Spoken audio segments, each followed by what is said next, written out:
It's about the life and times of former President Muhammadu Buhari, his legacy, leadership style, and vision for Nigeria. I guess tonight, Adebayo Shittu, former Minister of Communications, is one man to have that conversation with. Thank you so much for staying with us on the program, Mr. Shittu. So before we went on that break, you were talking to me about how thoughtful it was for President Buhari to always mind his business. You say he does not want anyone to worship him. He does not pander to the wishes of the people.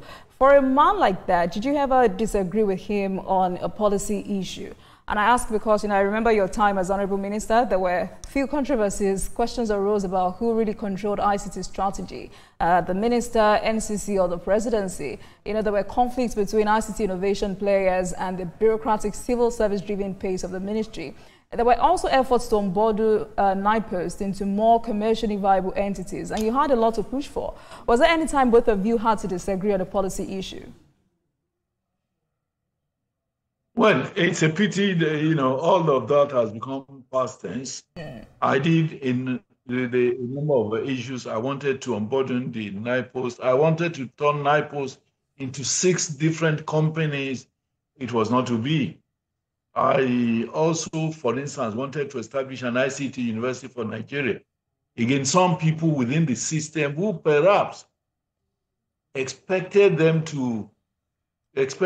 to come and beg them and lobby them, as it were, lobby, quote and unquote. Yeah.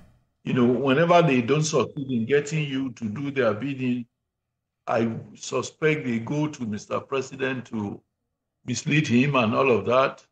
To the extent that I was once commended at, a Federal Executive Council meeting for having worked very hard on an ICT university memo. But at the end of the day, after the commendation, I was told that that was an overambitious, project, and so it had to be stepped down. I mean, these were some of the frustrations some of, got, in the government.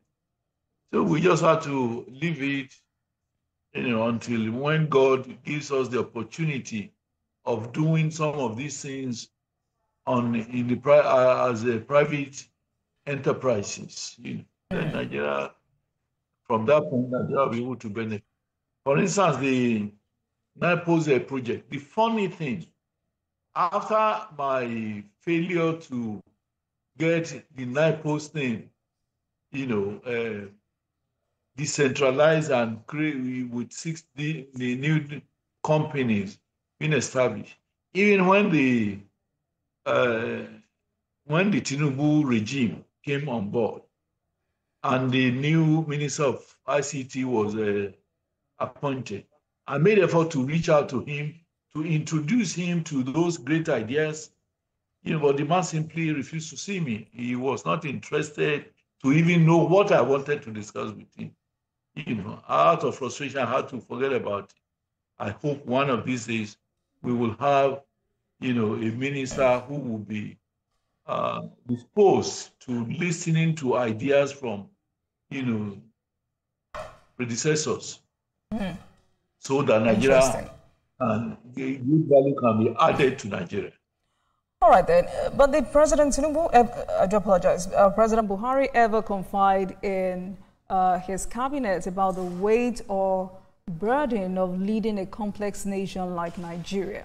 I wonder what he said to you or any of the cabinet members. I mean, even when criticized for being too slow or detached, many say he remained on course. What did you think kept him going in the face of such persistent public pressure? What did I? Did you get that question, Mr. Shittu?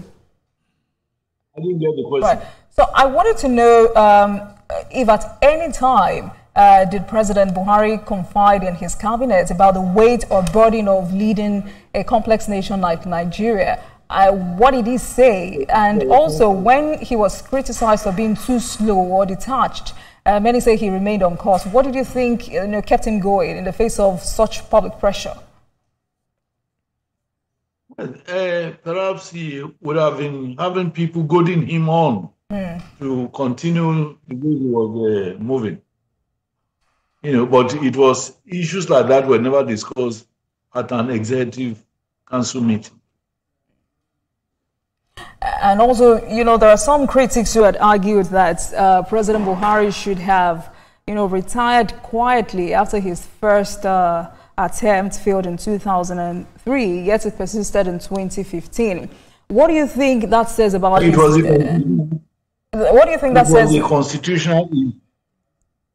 Please go ahead. It was a constitutional issue. He still had his life to live, and he had not gotten to a stage where he could not move his limbs and all of that. And he simply, you know, wished to continue.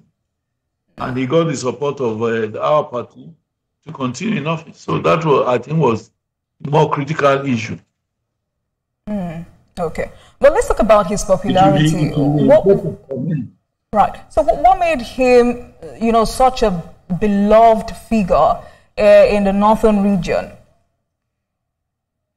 I think his simplicity of life, and the fact that he mixed very freely with everybody, and everybody was welcome in his home or in his presence. Everybody was welcome.